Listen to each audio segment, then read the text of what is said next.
All right, thanks everybody. I want to talk to you today about cyanobacteria and how we can use satellite imagery to really help us understand the story of cyanobacteria and how that impacts public health. Used to the tool here. All right, so cyanobacteria are, it's an organism that's existed for a long, long time without going into the details there. They're a natural part of our environment, and as much as we'd like to think of them as a problem, because they are, they produce a lot of, some of the species can produce cyanotoxins, which can really impact public health, but they are naturally part of our environment.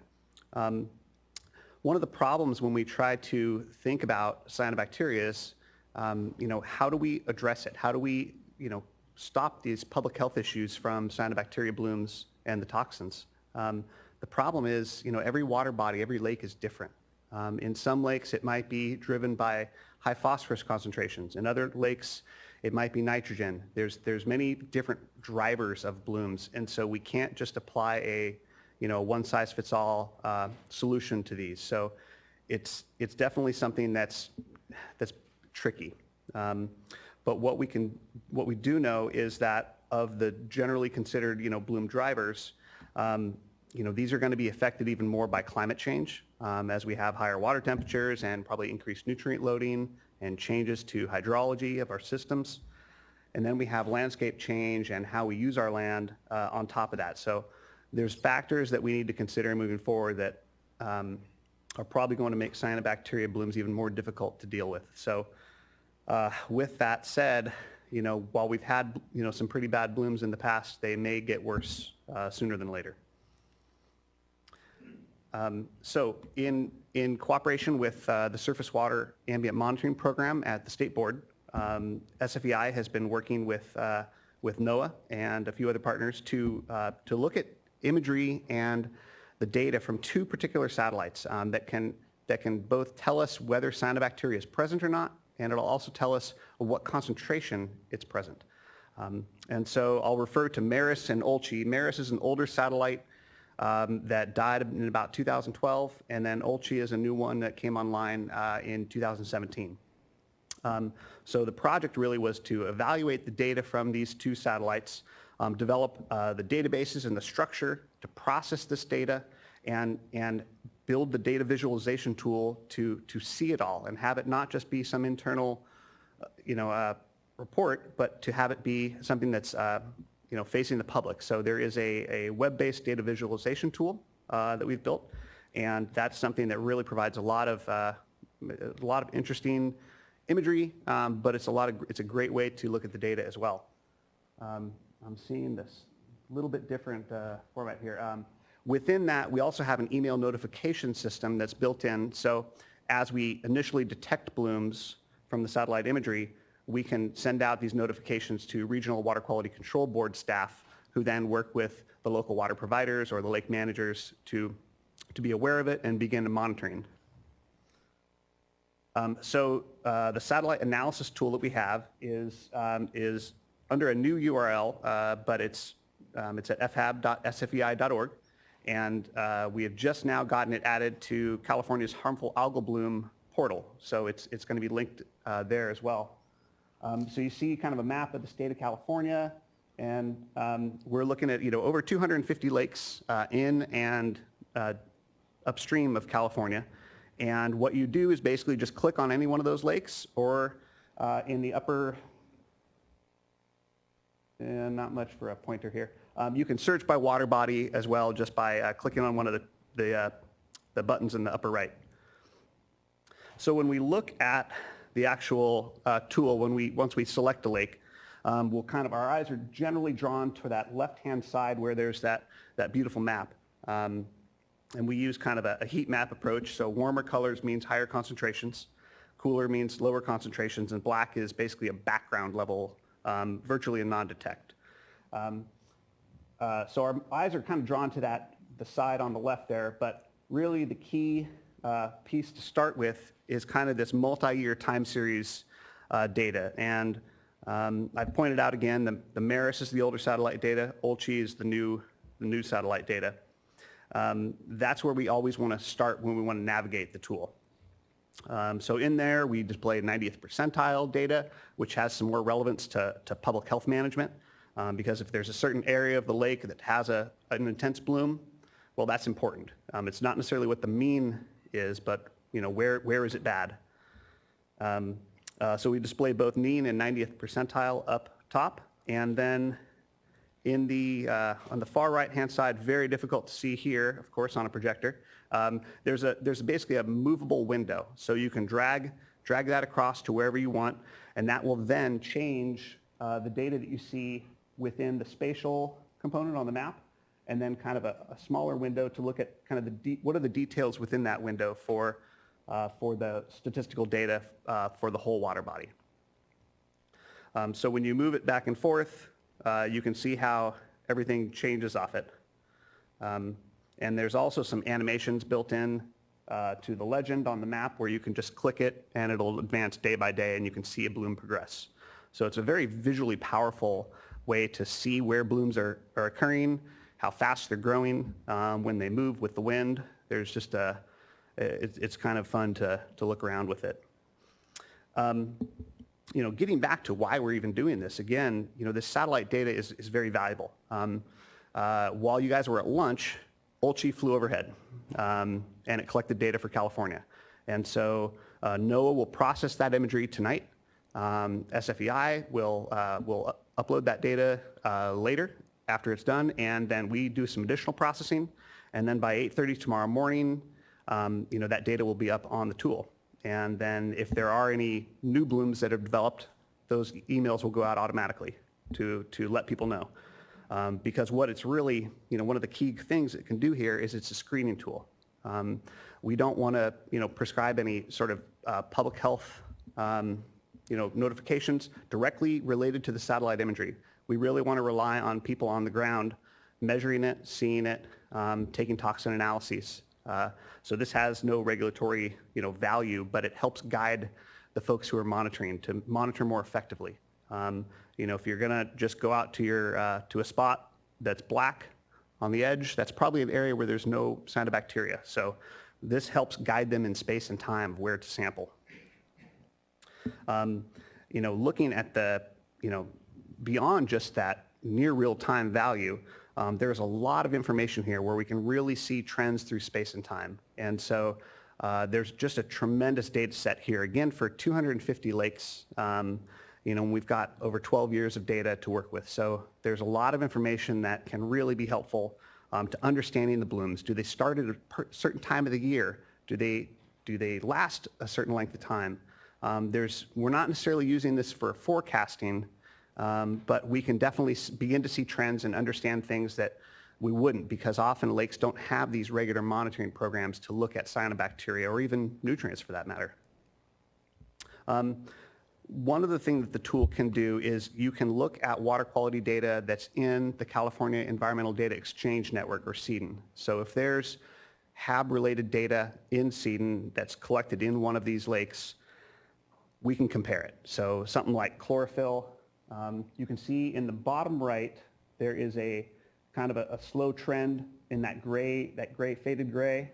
That's basically the water body-wide cyanobacteria bloom concentration. And then there's chlorophyll data that's superimposed on it. So you can see spatially where a particular sample was collected and the concentration. See the arrow going back and forth. And all you have to do is click on, hover over any one of those diamonds on the map or on the chart in the bottom right, and it will correlate everything. So that's definitely a way to look at that, and you can look at toxins, nutrients, chlorophyll A, and a few other parameters.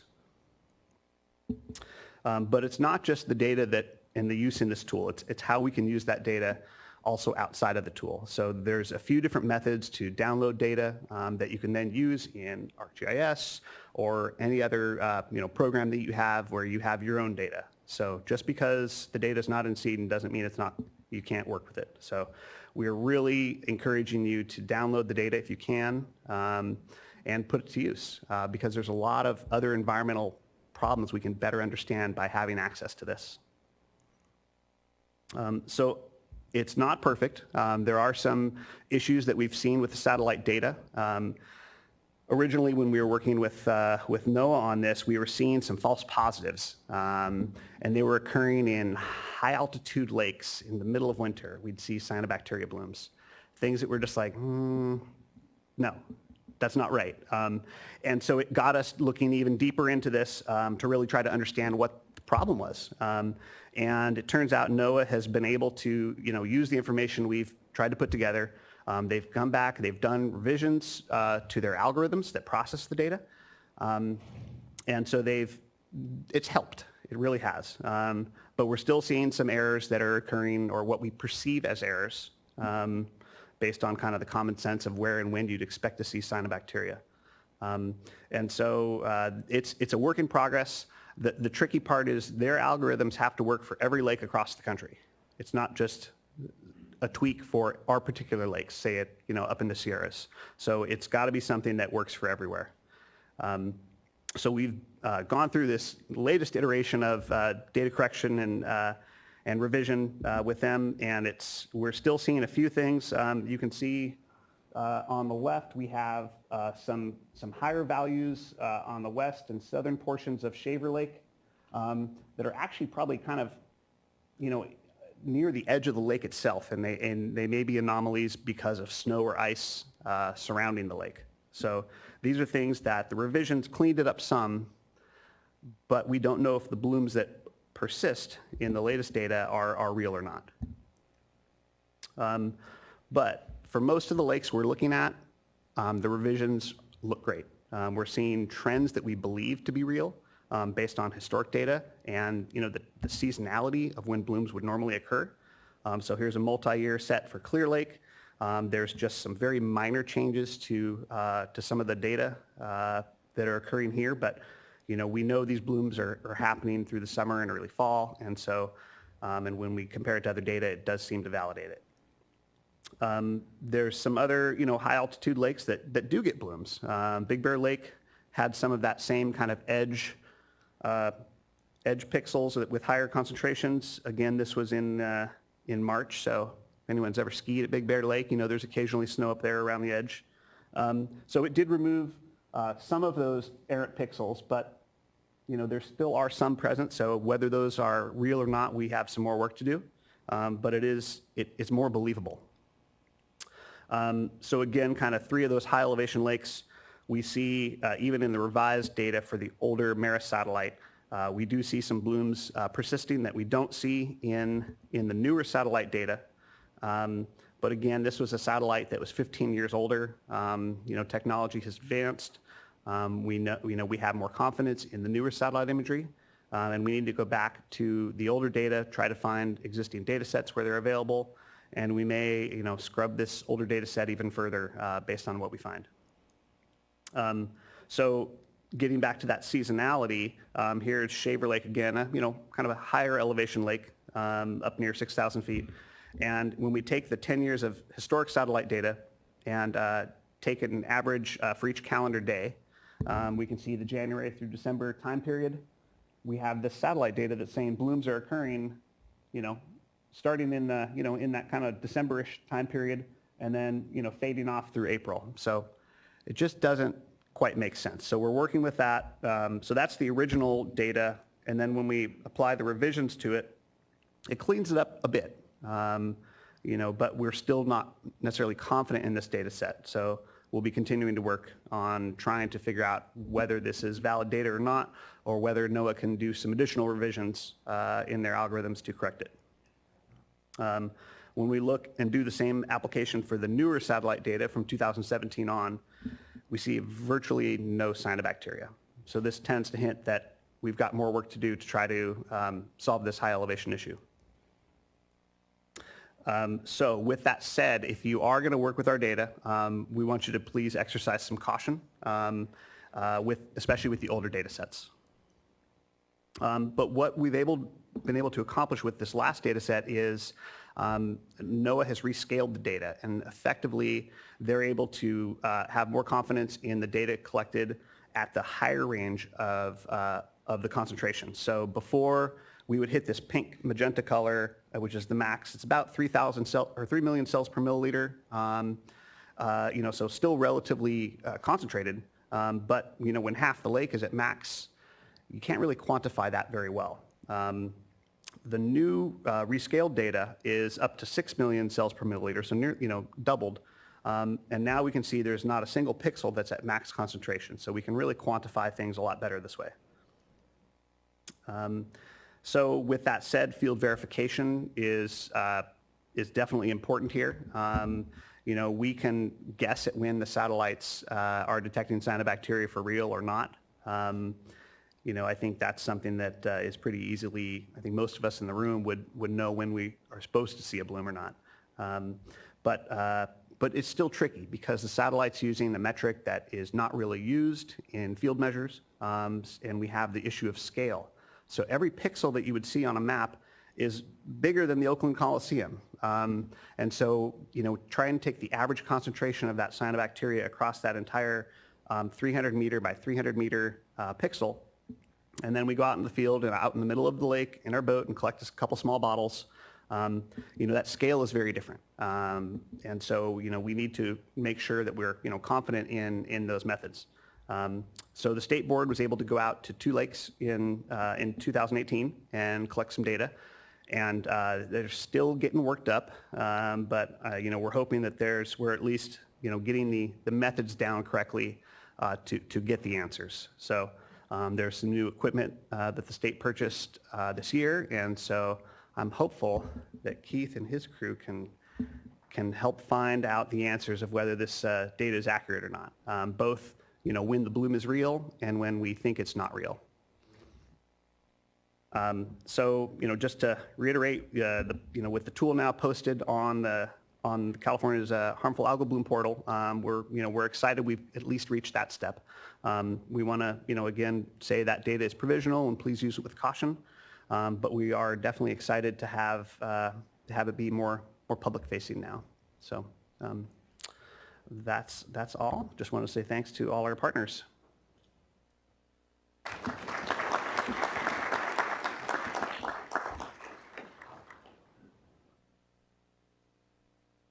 Questions?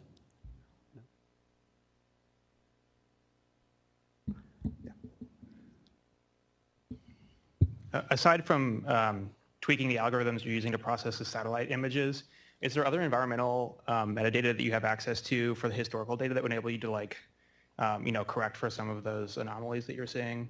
So including them in some sort of regression model or something? I'm not sure. We want to pull in, additional data to make comparisons. I think, the biggest issues that we've seen so far were, from that interference, and it's coming from, potentially multiple things. Like there's an atmospheric correction to deal with the elevation. The snow and ice has to do with the color and the reflectivity off it. And so there's multiple things that are potentially occurring. I'm not sure of the ins and outs of what NOAA is doing with some of NASA's new algorithm. But where there is environmental data available, we will try to use it. Unfortunately, often that's collected at the shoreline, and then we'd have some interference with land, and so it gets a little trickier to compare to our satellite imagery. But if you have ideas of data to assess or approaches to take, we'd love to talk to you.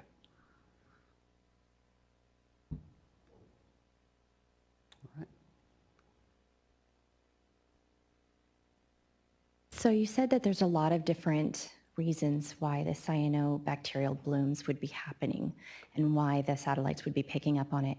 When we're using the data, the website, and say something does pop up, will it say what it is reading? Like there's warmer temperatures, or there's what is going on that's causing this pixel to be? No, it's not going to do that.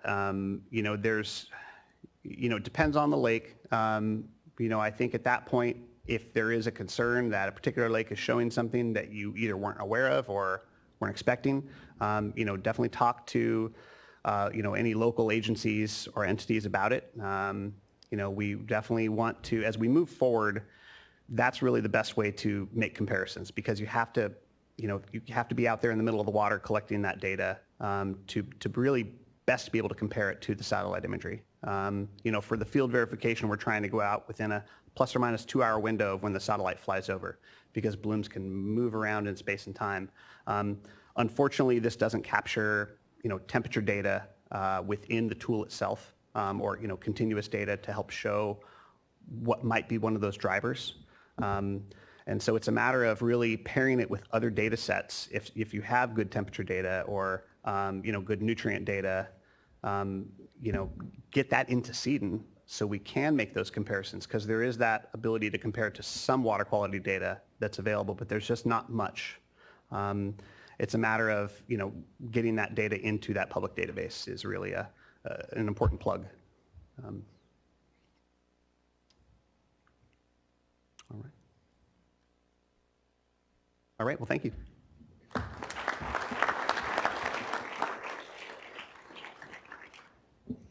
Thanks, Randy. Next up, Dr. Keith Bouma-Gregson from the State Water Board.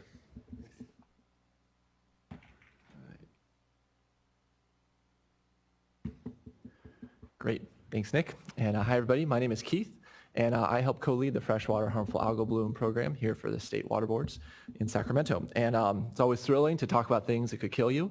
So hopefully this will help get you through that post-lunch slump. And I'll be talking about what we've learned about cyanobacteria in rivers the last few years. So a lot of entities and groups have contributed to the research and knowledge I'm going to share with you all today. And so I want to give a big shout out to these groups right off the bat, and thank you for their support and funding and interest in this topic. Great. So in California, in Mediterranean climates, we have a problem, and that is that our water demand is mismatched with the timing of our water delivery. And so what we get is these big storms rolling in off the Pacific Ocean in winter, raising our river levels. But then in the summer, the storms stop and we enter our seasonal drought. And so we build dams and other hydrological infrastructure to move around this wet winter water. But this is often at the expense of our aquatic ecosystems, which have evolved within this Mediterranean seasonality. And so we find that our aquatic food webs are also very seasonal. And in the summertime, the foundation of that food web is often algae. So as the rains stop and the flows decrease in our rivers, you get this really great environment for growing algae. These algae are then consumed by bugs and fish, which are then consumed by other organisms, and create this very vibrant food web that sustains many organisms through the dry summer. Now, not all algae are good for the food web, though. And so anthropogenic modifications to our water systems and our aquatic ecosystems have led to an increase in harmful algal blooms, or HABs. And in freshwater, these HABs are often formed by cyanobacteria, which is what Randy just gave you a brief overview of. And so these are photosynthetic bacteria that are present across the globe, but usually are present at low biomass in these aquatic environments. But under these certain environmental conditions, the biomass will increase and you'll get a bloom. And one of the reasons we care about these cyanobacteria are because they can produce these cyanotoxin molecules, which are harmful to humans and other animals. And there's dozens of different cyanotoxin molecules. And in this talk, I'm going to be focusing on two of them, the microcystins and the anatoxins. And so microcystins are a liver toxin. They cause your liver to bleed and hemorrhage. And there's many different variants of microcystins. And they all have a little bit of a structural variation around here that's coming off of this main central ring. And we use these two-letter abbreviations to describe each variant. Microcystins are one of the most globally common cyanotoxin and also the most well-researched and understood cyanotoxin. Another cyanotoxin is anatoxin, which is a neurotoxin. So it affects neuromuscular abilities in your body. If you get a big dose, it can cause seizures, paralysis, and possibly death. And there's four main variants to anatoxin. There's anatoxin A, dihydroanatoxin A, homoanatoxin, and dihydrohomoanatoxin. And what's particularly challenging with cyanobacterial blooms is not every cyanobacterial species or strain produces these toxins. And so each individual strain has to have the genes to synthesize these toxin molecules. And there can be a lot of variation within a bloom. And you also can't understand if it's producing toxins by looking under the microscope. So if you have your sample here, you might look at it under the microscope and you might see that some strains can produce toxins and other strains cannot.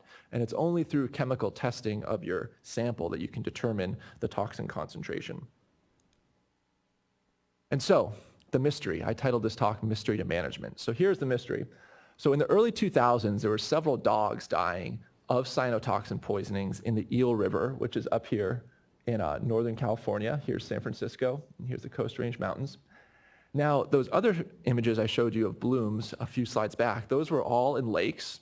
A lot of them were in the Midwest, so they were surrounded by lots of corn and soy agriculture or big cities. And here is the Eel River. It's a river, it's not a lake. This water is really clear, it's flowing. There's a low population density. The river flows through Mendocino and Humboldt counties. There's not a lot of people up there, and there's no big corn agriculture. So the question was, well, why are these dogs dying? This is not your textbook watershed where you would expect to have HABs being an issue. So we were wondering, well, does the water look like this sometimes, and just nobody was out there to see it? And so I kind of got into this field in 2012 when I started my PhD, and I was intrigued by these cyanobacteria that we knew were out there and had killed these dogs, but there was very little research and understanding about them. And so I'm going to share with you a little bit of what we've learned in the last few years about cyanobacteria in rivers. And some of this work is work I did, but also many other researchers at the state and other entities as well. So one of the first questions we had was, well, how common are these cyanotoxins? And so what we did is I created 10 different monitoring stations in the Eel River, and we went out frequently measuring the water and seeing if we got toxin detections.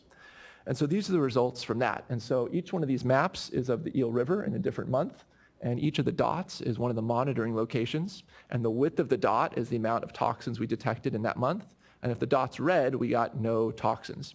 And these maps are specifically showing anatoxin A detections.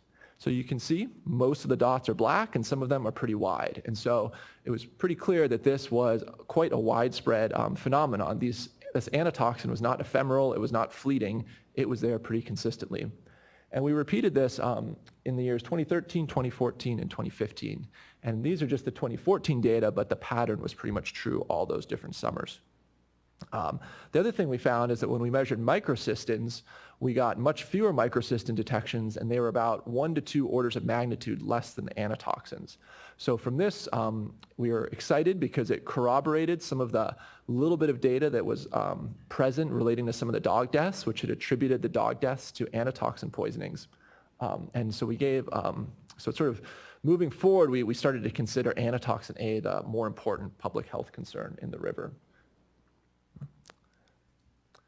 And it turns out the Eel River is not alone in this. As harmful algal bloom researchers have turned more attention to rivers, they found that flowing waters can be sources of cyanotoxins. And so these are some figures from some papers showing cyanotoxins in rivers in California, New Zealand, Spain, and the southeastern United States. And so increasingly, we need to pay attention not only to our lakes, but also to our rivers when considering harmful algal blooms. So now we kind of had a sense, okay, these toxins are out there, they seem to be pretty frequent. Well, who might be producing them? And one of the differences between rivers and lakes is that whereas in lakes we get the cyanobacteria growing up in the water column, making that like pea soupy look, in the river they grow as these mucilaginous mats along the bottom of the river. And so here's some photographs of some of the most conspicuous mat-forming cyanobacteria in the Eel River, species of Anabina and Microcoleus. And here's what they look like under the microscope, and here's some images of them under the river.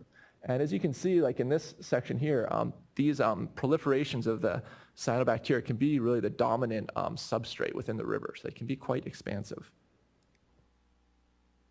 So earlier, the toxin data on the maps that I showed you a couple slides back, those were just looking at toxins up in the water column. But we can also actually collect a sample from the mat and then see what toxins are in the mat itself. And so when we did that for both the Microcoleus and the Anabina mats, we found that both of them contain cyanotoxins. So here's anatoxin A data and microcystin data, and the gray is Microcoleus and the white is Anabina mats. So we had suspicion that, okay, this might be some of our sources. When we also collected additional samples in the water, we found that though the toxins were present, they were a much lower concentration. They rarely exceeded any regulatory thresholds, whereas in the mats, they could be quite potent and exceed some of the guidance levels. And so from there, we kind of started to conclude that it was more likely that the risk was by ingesting mat material or cyanobacterial cells was the greatest risk to public health, whereas just accidentally drinking some water was unlikely to pose a large public risk because the concentrations tended to be low. And some more recent research that just kind of come off, just been sort of ginned up and finalized the last few months is we started collaborating with a couple scientists in New Zealand, Dr. Susie Wood here and Dr. Jonathan Puttick, and they've been pioneers in benthic cyanobacterial ecology and anatoxin chemistry for about the last decade. And so with this new partnership, it's given us increased analytical capabilities. And so now we're able to actually look in more detail to those different anatoxin variants, whereas before we could only measure anatoxin A.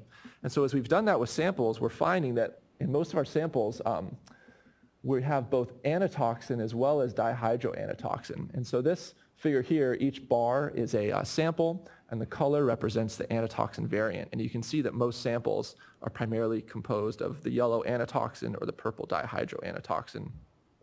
And this figure, or this data comes from a table from another publication that also shows a lot more dihydroanatoxin than anatoxin. And this is important because some of our analytical methods wouldn't make these distinctions. And so if you're just measuring anatoxin A, you might be greatly underestimating the overall toxin concentration in the samples. And except this is exciting data for me because it's really a result of this new collaboration with these folks in New Zealand. Also in our field excursions, we realized that this cyanobacteria is pretty mobile, and so it can easily get sloughed off the bottom of the river and then float to the surface. And once it floats, it starts to accumulate in swimming holes or along the sides of the river. And these are places where people usually access the river or go swimming. And so it once again increases the public health risk because now you have the cyanobacteria being dislodged and accumulating right where people are primarily using the water. And so everything I've shown you till now is pretty much at a larger watershed scale, but we know that a lot of the ecological and evolutionary action occurs when organisms have to respond to their environment. And the way that organisms respond to their environment, a lot of that is encoded in our DNA. And so by looking at the DNA and the genes that are present in these organisms, we can start to understand how they might be interacting with the river and other environmental conditions they may face. So I used a method called genome-resolved metagenomics, which involves collecting a sample of cyanobacteria, sequencing the DNA, and then using computer algorithms to take all that DNA and start to assemble it into a draft genome of the organism. And these draft genomes then contain millions of nucleotides of DNA and thousands of genes, and you can then understand what drives this cyanobacterial life. And so I targeted Microcoleus mats and was able to sequence 22 samples up in the Eel River a few years ago. And what we found out was that there was actually at least 4 different species of Microcoleus in the river forming these mats. And you can see that in this figure where each one of these little squares is comparing 2 genomes. And the redder the square is, the more similar the genomes are.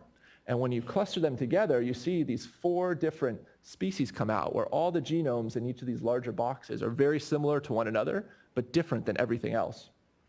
And so then, once we knew that we had more diversity than we expected, we could also look at the genes within each one of these genomes. And surprisingly, we found that only species 2 has the genes to produce anatoxin. And so even though these mats look pretty much identical when you're out in the river, it turns out there's actually 4 species responsible for making the mats, but only one of them has the genes to produce the toxin, to produce the anatoxin. So this kind of gets back to this challenge of both seeing the mats, but also needing to figure out, well, who's producing the toxins? And in the Anabena mats, we just have some other new data here, where recently, as also part of the collaboration with the New Zealanders, we were able to sequence some of the toxin-producing genes in the Anabena mats.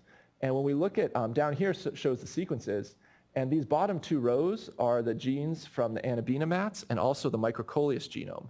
And they are identical. And so this is surprising because I expected that Anabena would be producing toxins in an Anabena mat.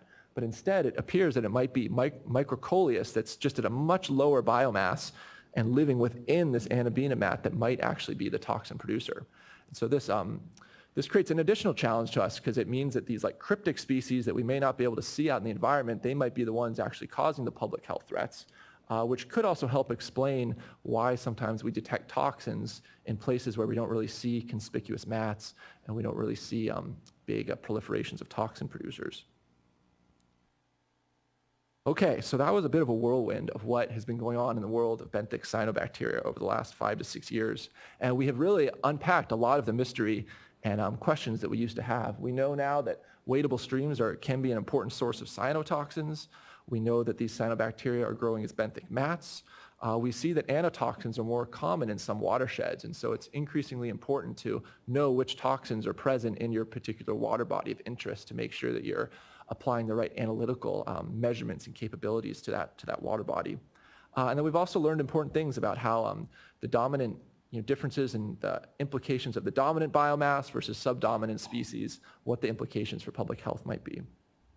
And so it's been a fun journey, and we still have many more questions to think about and answer. And so what are the implications of this for management? I'm going to use a little case study from the Russian River to talk about this. So in 2015, a dog died due to cyanotoxin poisoning on the Russian River.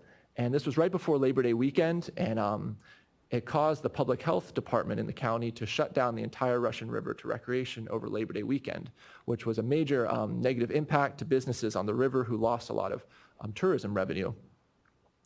And there was a big outcry from these businesses, and one of the reasons for the shutdown was because there wasn't a great plan in place for how to respond to a cyanobacterial event there. So this prompted many interagency conversations and collaborations to start to put into place a way to respond. And so right now, it's a really totally different landscape in that watershed. So now the regional board, Regional Board 1, there's a staff member there who has several monitoring sites, and he's out there monitoring the river in the early summer before we even expect blooms or cyanobacteria to become an issue. And he's collecting his own toxin sampling data. He's also acquired a tremendous amount of knowledge about cyanobacterial ecology. We've worked together closely over the years when I was a PhD student and beyond now, and he's out in the river every week, and so he's now one of the regional experts on cyanobacteria in that area. He's also able to use SON data that's provided by other agencies like USGS, and so he takes all this information and his understanding of cyanobacterial ecology, and he then advises the public health department on when they should begin monitoring and collecting samples for cyanotoxins. And then when he says to do that, they then go out and sample their 10 different public beaches where humans are using the river, and we'll test it for cyanotoxins. And so it's, to me, it's a really neat story of how things have changed there, where now you have like pretty much weekly dialogue between agencies. You have the public health agency has put up fiscal and financial resources where they're funding their own cyanotoxin monitoring, but the regional board is assisting them by helping to advise on when they should start sampling so that they're not spending money to collect samples that probably have no risk for cyanotoxins. And additionally, when cyanotoxins are detected, there's now a much more clear way to respond to that. And so the California Harmful Algal Bloom Network has developed a series of signs that are based off of cyanotoxin concentrations, and there's 3 different tiers of the signage. And there's also a decision tree for when to post and when to depost. And so these counties, they have a lot more guidance now on how to respond. And so this also highlights how things have changed in the last few years. And so that's a bit of the overview of cyanobacteria in rivers, but we know that they also are an issue in lakes. And so the water boards has a freshwater HABs incident map where we collect voluntary reports of harmful algal blooms in both rivers and lakes. And so these come from people in the public where they can submit an observation, but it also comes from a lot of partner agencies who are doing their own monitoring or collecting their own data. And then data on the map goes to the open data portal where it can be easily downloaded as a CSV file. And we also have the satellite tool that's just getting launched that Randy talked about. And so we're striving towards making harmful algal bloom data easily accessible and interpretable by the public. And so I kind of wanted to use this benthic cyanobacteria story as a case study. I think it's a good example of how we progress from mystery and scientific questions to going out and figuring out what the relevant data we need to collect is, taking that data, interpreting it, and turning it into understanding, and then taking that understanding and making management decisions that reflect our societal values. And so with that, I can take any questions, and thank you for your attention.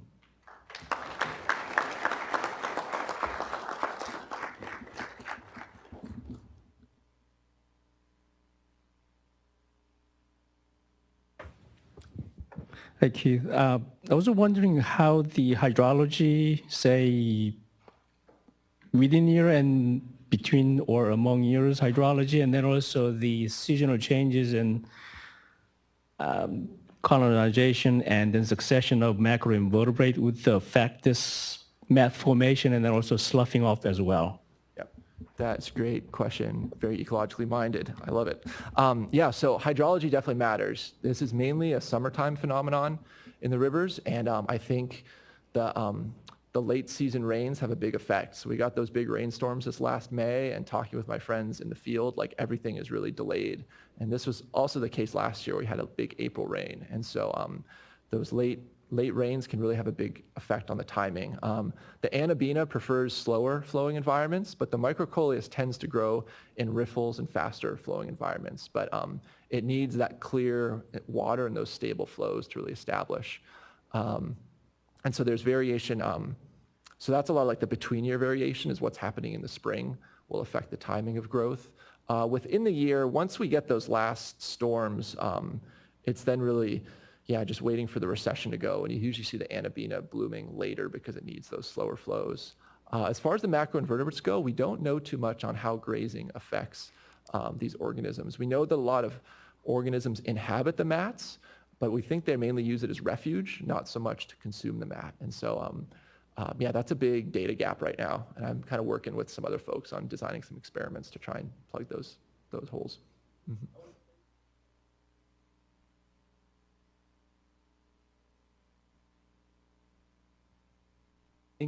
Enclosure and exclosure studies, how the mat formation and macroinvertebrates ties into, and then also the growth of Right. the Yep. top-down effect, right? Yeah. So Mary was my advisor, so I spent 7 years drinking that Kool-Aid. So we're really not sure. I mean, cyanobacteria are a little bit less edible, but I think it's more of they seem to be a later successional phenomenon, and so I'm not sure if there's as strong a link between the macroinvertebrates with the cyanobacteria as there is for some of the green algae that Mary's described in the eel, but would love to talk more about it too.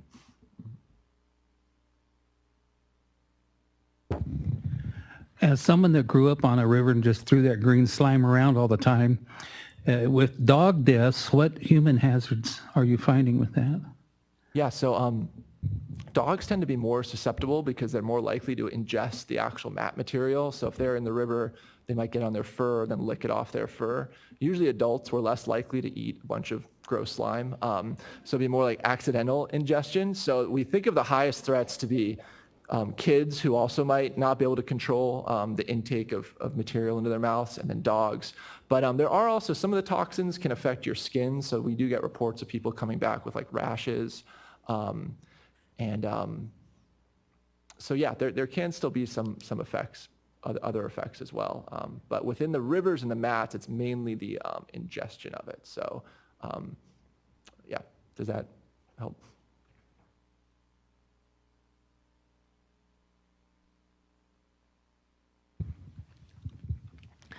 What's SON data?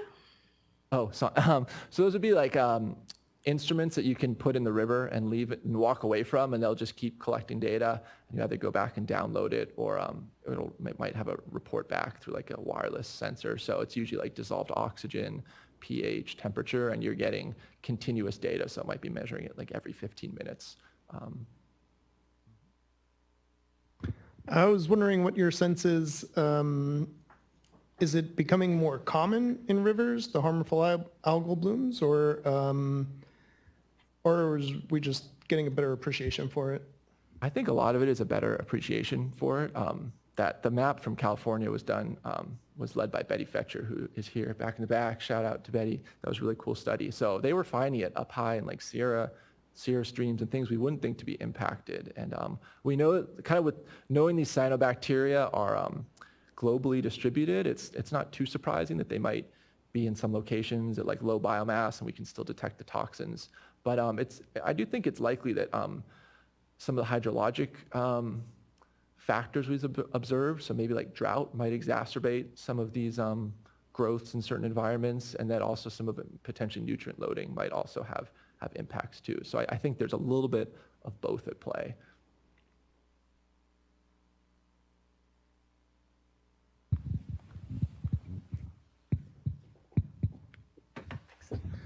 And then in this case, though, you mentioned there's not a lot of nutrient loading. Did you identify some other sources, or was there maybe some atmospheric sources, maybe for some nutrients that could be driving the algae? Yeah. So my a lot of the work I did was a little more focused on the patterns because the drivers can be quite challenging. The major land use, well, one of the major transformations to the Eel River watershed has been the cultivation of marijuana, and so that's kind of been a hypothesis of nutrient inputs from those sources, but there's not great data on that currently, but that's, and then additionally with that growth of marijuana in that region, the road network has gotten denser, more septic tanks, so you've just got, the human impact has grown. It's not quite as drastic as like corn agriculture in the Midwest, but that's been some thought as like if that might be affecting the water there. I was just wondering, I'm sure you heard of the dog deaths at St. Lucie River in 2018 with the microcystins there. In Florida, and, yeah. But with those microcystis, they form those traditional floating mats where it's very easy to identify, if the cyanobacteria is present or not. And with these benthic mats where it's much harder to just visually see, I guess I'm wondering what sort of management strategies you would suggest for, health advisories, because it's going to be, like you said, it's very expensive. You can't just continuously test the water. Yeah. So that's great. So that same region one staffer, we've talked about this a lot. So yeah, with the benthic mats, people will sometimes use, if the water's clear and wadeable, you can see the bottom. People will use sometimes like a percent cover estimate. So once you start to learn how to identify them, you can estimate percent cover. That's what they do in New Zealand. They base their management decisions off of that. We've also thought about things of like presence of stranded mats on the water, on a recreational beach. So it is a little bit different, and it kind of usually requires like running transects or doing some visual assessment metric rather than just like collecting a water sample and having everything being based off of like a liter of water. But there are some ways to move forward.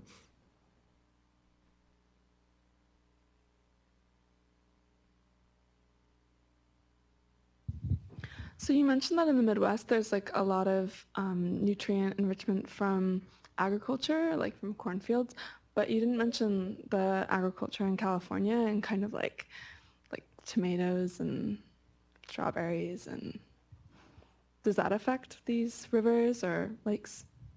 It likely will. So we do, parts of the Delta do get blooms. I'm a little less familiar with all the nutrient dynamics in that Delta, but clearly they're collecting a lot of agricultural catchment. And so there it's a little more of, the flows are so slow at that point, it's almost acting more like a lake. So it's more like a microcystis bloom will go up there. And so one of the things is in some of those catchments, well, let's see, the water can, I guess some of the rivers in the Central Valley are big enough where they're acting more like a lake and it's not a wadeable stream. So we're more likely to see like some of the planktonic blooms rather than these blooms along the bottom of the river. But it's definitely possible they could be having an effect, or agriculture's having an effect.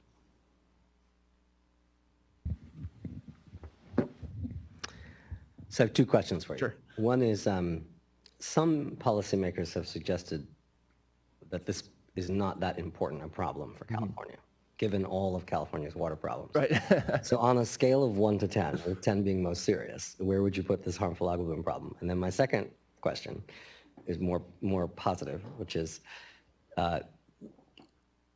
it's been suggested perhaps that we could do some work with community science and citizen science around harmful algal blooms to connect that data and information with the data and information of utilities, and to perhaps overcome some of the distrust between those two communities.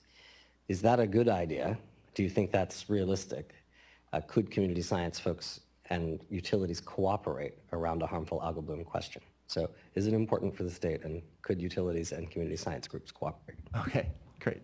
But yeah, I think it is important. Scale into, oh man, you're going to make me be a scientist and get quantitative. I think I would put it in a framework of some watersheds, like a risk-based, where, if this is like in the Russian River, so we've got these like 10 recreational beaches, knowing what's going on there, it's an important problem. That's a big tourism revenue. We want to make sure that people's dogs aren't dying, that businesses care about that.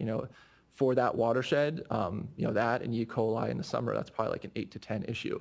There's going to be other spots in that watershed where nobody's going, and it could be, I don't know, it could have a really major issue, but if in that risk and beneficial use framework, it's not deemed a big risk, then maybe it's not as much of a consequence. Same potential framework, some of those streams in the High Sierra that Betty Fetcher found toxins at. I don't know if we need to go backpacking up to the Sierra to remediate those streams. So I think there's a bit of a context dependence. Drinking water, certainly. Drinking water needs to be paying attention to this stuff. So the other thing that is surprising is that when we have these droughts, like this season, like it's not always a seasonal thing. Like we've got some lakes that will bloom year round, and so it's not, not every lake does that, but there is considerations that need to happen outside of just like June, July, and August. So yeah, I guess I would frame it that within some water bodies, it probably is a very high, 8 to 10 level. Yes. In terms of partnerships, I think HABs affect a lot of different beneficial uses and a lot of different users, and there is a lot of data collected by utilities, some of which is made public, some of which is not. I do think that citizen science can open up trust. I worked with a citizen science group through my PhD they helped me collect data, and I had a very positive experience with that and found that people are very curious about these, and the data collection is not so complicated that citizens can't make positive contributions. So. Okay, great, thanks.